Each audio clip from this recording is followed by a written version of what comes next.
is the focus of this section of the course. First and foremost, it's really critical to understand that the pre-colonial world spans the entirety of the Western and Eastern hemispheres. It also includes the continent of Europe, which you'll learn about in the next section of the course and the week 2 readings and lecture video, and what was happening on the continent of Europe right before we are catapulted into the actual first worldwide system. This is also covered in the readings on the colonial era. With the pre-colonial world, we are speaking of its entirety, of what is now called North America, South America, Central America, the US and Canada, the continent of Africa, the entire region of Asia, which consists of the Near East and the Middle East, as well as countries such as China. And we are also speaking of the continent of Europe, as well as, for example, current day Australia, which obviously was not called Australia at this time. That is the geographic scale of what we mean by the pre-colonial world, with a particular emphasis in this section on the continent of Africa, of the Western Hemisphere, comprised of North America, South America, Central and in Central America, and also with Asia. In terms of the geographic, that relates to the geographic span. In terms of time periods, we are going into what ethnic studies understands and frames as long histories and long futures. The reason why ethnic studies frames our content, whatever their specific course description is, in terms of long histories, as we recognize, as any scholar, as anyone who actually studies history to any substantive and holistic degree, the world's civilizations, societies, empires, because that's what they were all over the globe, were created and have endured thousands of years prior to the onslaught of colonization, which starts in 1492. And from the perspective of ethnic studies, we envision these worlds enduring far after the system of colonialism, born out of rivers and oceans and continents of blood, of genocide on the most massive scales that the world has ever seen before or since, of indigenous peoples, of the largest scale plunder and looting and theft of natural resources, including land, and of kidnapping of millions of peoples and enslavement of millions of peoples, not only from the continent of Africa, but also indigenous Africans, but also Native Americans in the US context, and indigenous peoples throughout current day Mexico, Central and South America. The country of Canada did not practice slavery, even during like the period of chattel slavery, which means legally classifying human beings as actual property. So the main rationale, or the main philosophy and the main belief behind ethnic studies and the student organizations at San Francisco State University, who launched the longest student strike waged by undergraduate university students in the history of the United States in 1968 and 1969, is that if we don't know where we come from,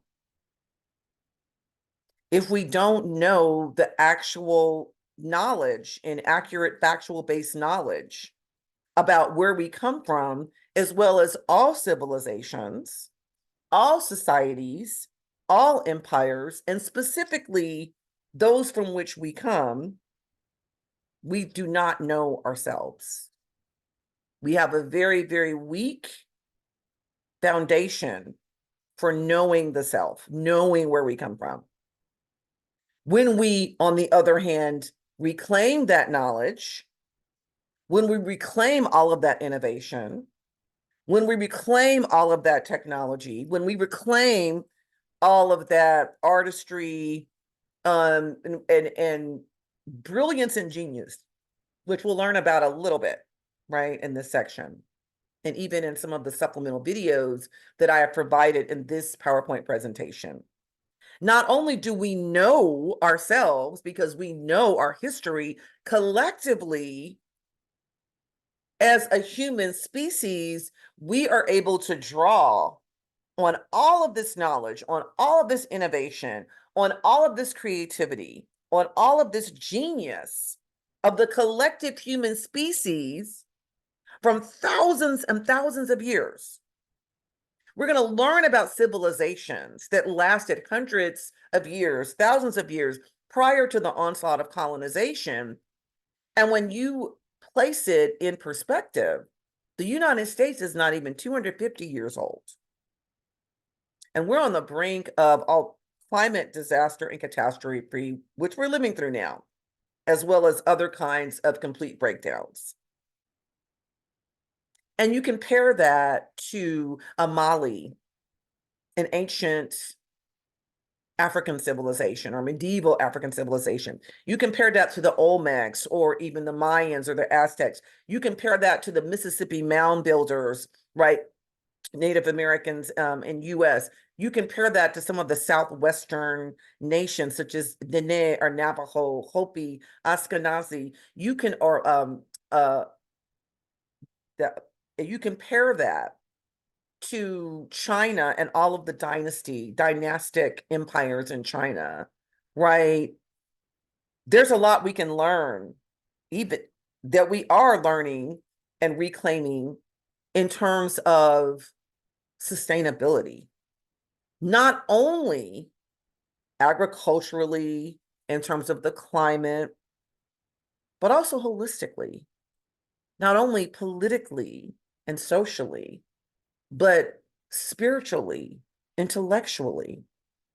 In the readings from this section, you're going to have the opportunity to learn about how ancient and medieval pre-colonial civilizations and societies and empires organize themselves collectively, and that their spirituality in a deep, deep, deep substantive way, not only from a place of subjugating, of imposing, of controlling, not even from that place, but how did they cultivate the individual and the collective emotional, physical, medical, psychological, intellectual, but also spiritual well-being of the individual members within their society.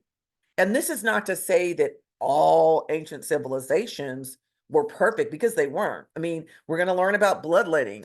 We're going to learn about human sacrifice. And we're going to see a little bit in the real downfall, for example, of the Aztec Empire in the 15th or 14th century or 15th century, 16th centuries, was not because Hernan Cortes brought over legions and legions of conquistadores. It's because of the internal political divisions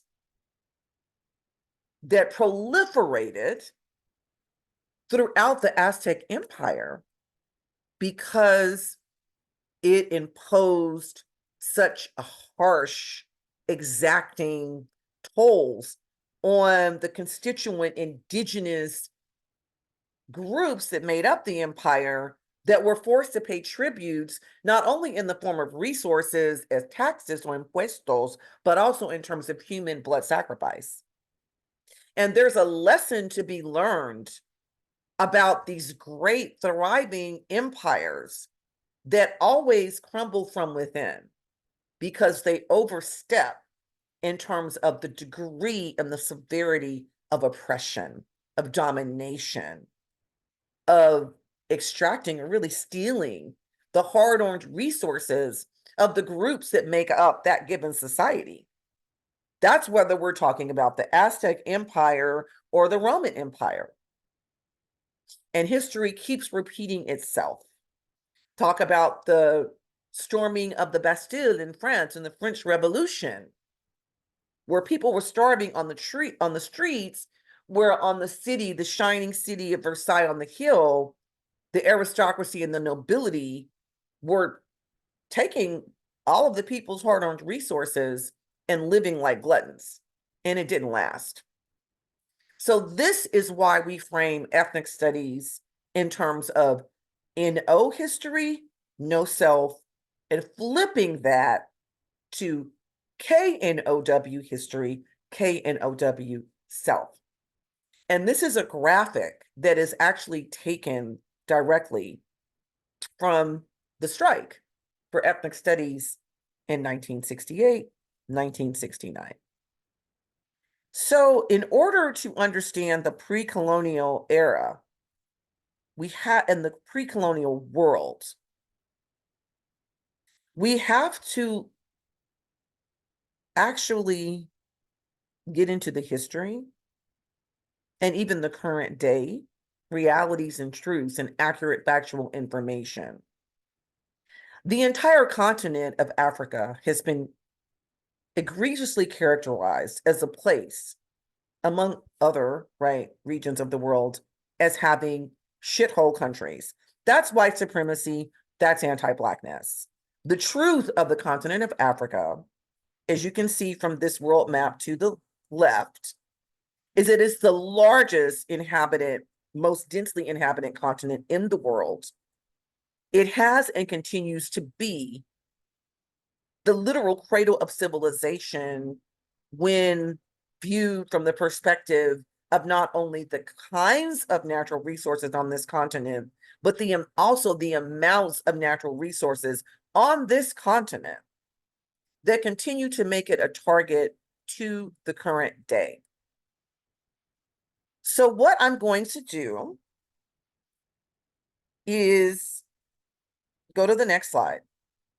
Now, evolutionary geneticists know undisputably, I mean, this is the origins of modern Homo sapiens ourselves come from the continent of Africa, the sub-Saharan portion. I visited the Eastern Savannah in modern, what is currently called Kenya, which is where some of the earliest human remains of any hominid or the precursor to modern humans were found. The most latest kind of up-to-date information is that there are even evidence of older human remains that are the precursor or what our pre-modern human ancestors are called hominids to modern Homo sapiens found in the current day country of Ethiopia. Now, this is the way that these slides are set up. I will have kind of the focus, the title on what is the overall focus of why I have included this video in this particular course lecture. And then I've included questions that will guide you as you're listening to the video to hone in on accurate factual information about, in this case, the continent of Africa. And in this case, it's going back to how do we get out of this extremely polarized system that was established with the onslaught of colonization that is based on the pillars of white supremacy, the domination of those classified as cisgender men, or those who at their birth are identified as male based on their genitalia, and on elitism of those who are wealthy only having power and only having the full rights of citizenship. That is the order that we've been under for the last 500 years. And we are coming to the end of that era. And what we create and build after the dust settles, if we're even still here as a species, ethnic studies is not only about long histories, but long futures. And in order to be able to move into a future out of this incredibly tumultuous, volatile present, and to do it intentionally, to do it strategically, to do it consciously, we have to know all of the collective contributions of all of humanity, of all societies, past and current, right? Not just one portion of the world that unfortunately colonized itself, committed indescribable atrocities on itself, and then did it to the rest of the world. We will get to that in the next section of the course and in the next course lecture video on the colonial period. So I'm going to go through this video and these questions with you. And then for the rest of the videos and the questions in this PowerPoint, you will be able to go through those on your own by accessing the interactive PowerPoint presentation and the modules, the module for the week 1 pre-colonial section that is on our Canvas course show. So these questions are meant to help you learn and guide you through the key takeaways from the video. So what I suggest is that you read the questions first and then listen out for the answers to these questions as you watch the video. So I'm going to get out of the full screen view. So the questions are, according to scholar and Harvard historian and professor Henry Louis Gates, where do notions of the continents of Africa come from in the US? Number 2, what are some truths about the continent of Africa? Because a lot of people think it's a country. Not only is it a continent, it's huge. It's a huge continent. 3, what caused the vast gulf between the reality of Africa versus the fiction of Africa? These lies of outright commission. Omission is, we don't want any of this information to be taught in the K through 12 schools. We want to omit or prevent, block all of it from being taught. And then, a la Florida, states like Florida, Arkansas, my home state where I grew up, Texas, et cetera, then we want to replace the truth with lies of commission, with in Florida espousing that chattel slavery benefited the enslaved. Unequivocally, absolutely not. No, not in any way. Okay, number 4, why were people of African descent denied their history? And why are, for example, Black American, descendants of American chattel slavery history is American history. So not only of people of African descent, but all people being denied this history. Number 5, what do we need to correct the myths about Africa? And number 6, what percentage of the world's population lives in Africa? So I know it's hard to see that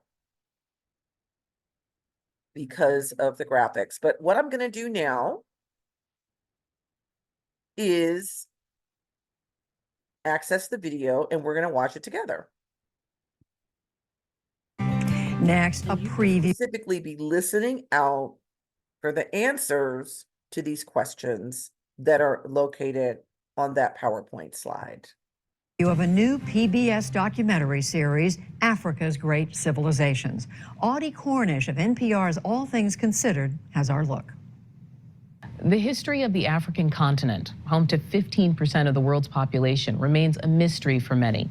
Historian and Harvard professor Henry Louis Gates Jr. admits in his youth it was a place he rarely considered. Now he has a new PBS documentary series that reveals great moments in the continent's pre-colonial history.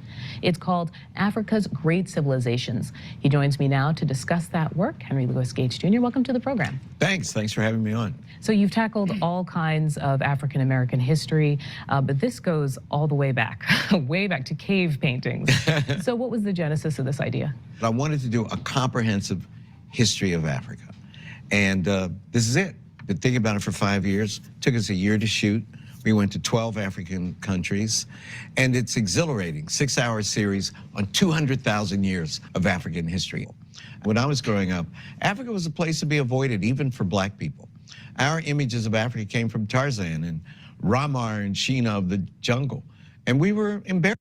So Tarzan was not only it was a movie.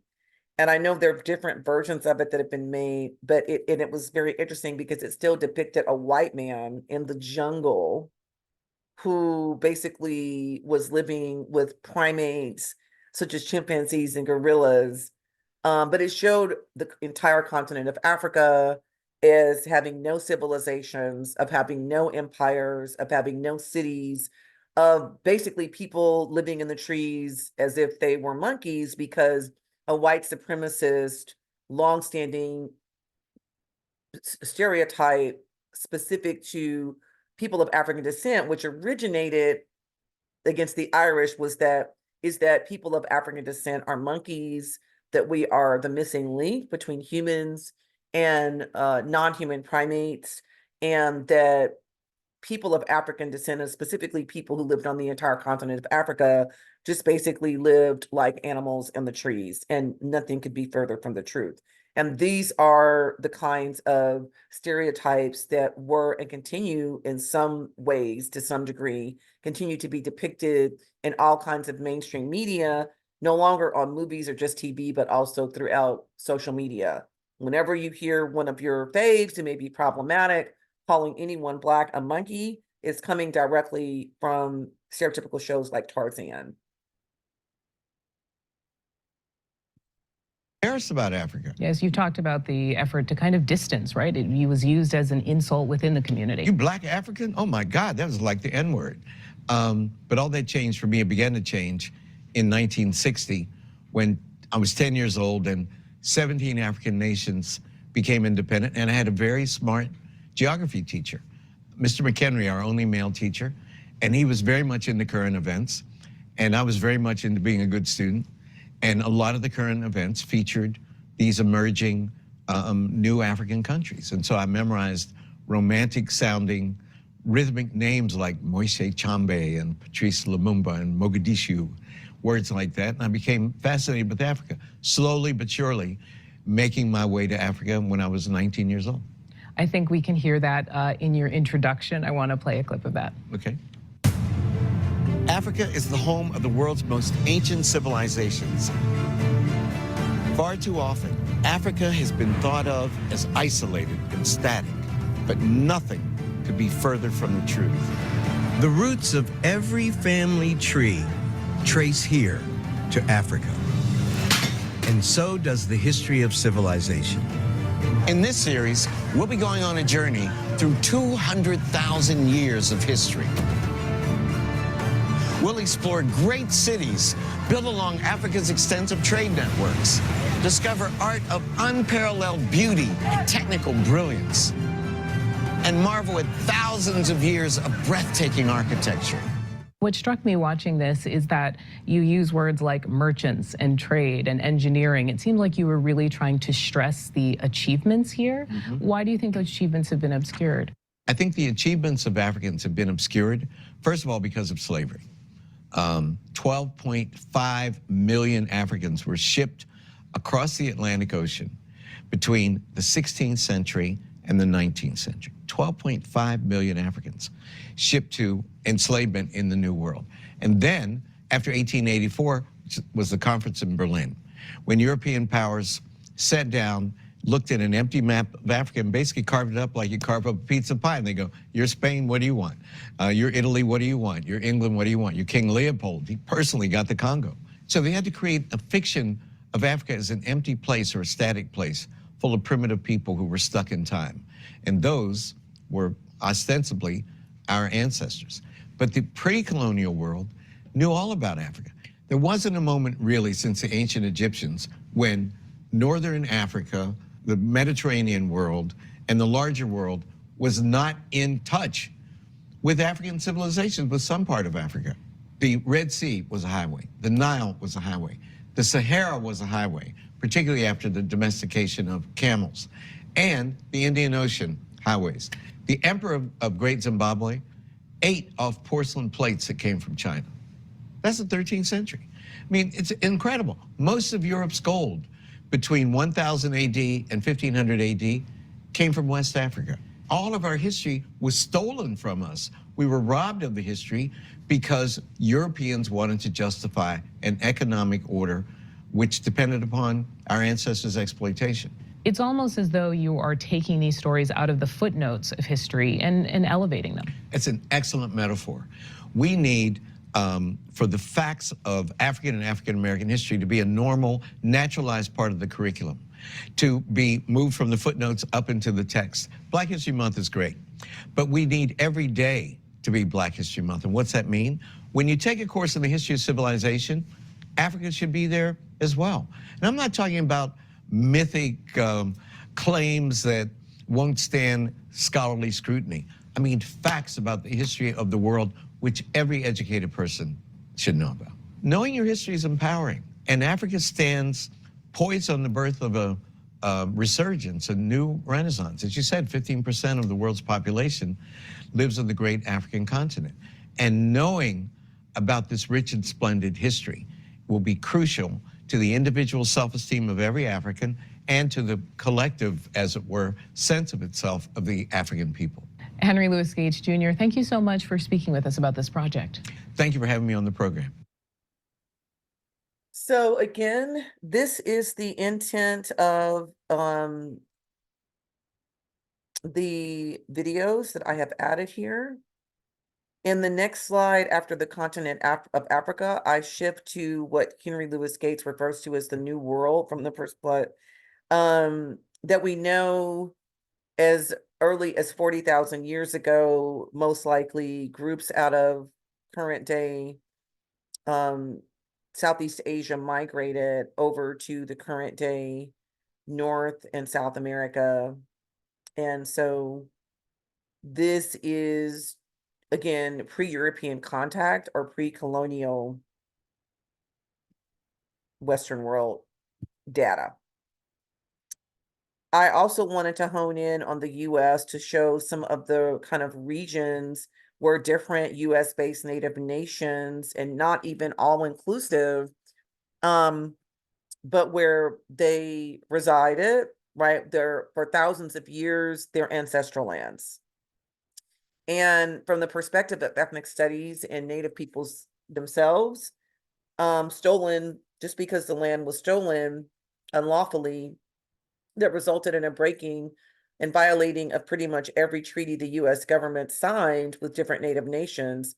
These lands are unceded. These lands are still the rightful ancestral and current day lands and home places of native peoples, and that everyone else is an uninvited guest. So I also wanted to provide data on pre-colonial. So pre-contact population is meaning prior to contact with, in the case of, with primarily English colonizers and Spanish conquistadores. And again, to really get to understanding of the massive, massive toll that was taken in the Western world. And in particular, this data matches the information from the readings from this section in particular. and also from readings in the next session, which is the colonial era. And you're going to learn why there was such an like massive, just massive genocide of human life. And it's actually overwhelmingly because of viruses, not because of advanced technology, not because of advanced weaponry on the part of Europeans or military stratagem. It was because of viruses. And ironically or not, it was when Henry Louis Gates refers to the late 19th century going into the early 20th century division of Africa that's often called the Scramble for Africa on the part of European countries. They're actually the vaccination for polio had been recently discovered towards the turn of the 19th century, and that's part of why Europeans were really able to make inroads into the continent of Africa, which had been very difficult to penetrate even with the transatlantic slave trade back in the launching in the 15th century. Then we shift over to ancient Asian civilization that are hubs of technology and innovation for millennia. There's another video, and we close out with Mesoamerica and ancient indigenous civilizations, in particular in what historians and archaeologists refer to as current day Mexico, but also encompassing surrounding countries, which is the region known as Mesoamerica. So I really highly encourage you, not sure why I need to just correct the numbering on this, but I really encourage you to navigate through the videos by first reading the questions that will guide you through key facts, key information. And that is really the setup and the overall kind of purpose for each lecture video for each section in each PowerPoint presentation. So this does conclude the PowerPoint presentation and the lecture video for the pre-colonial section of the course.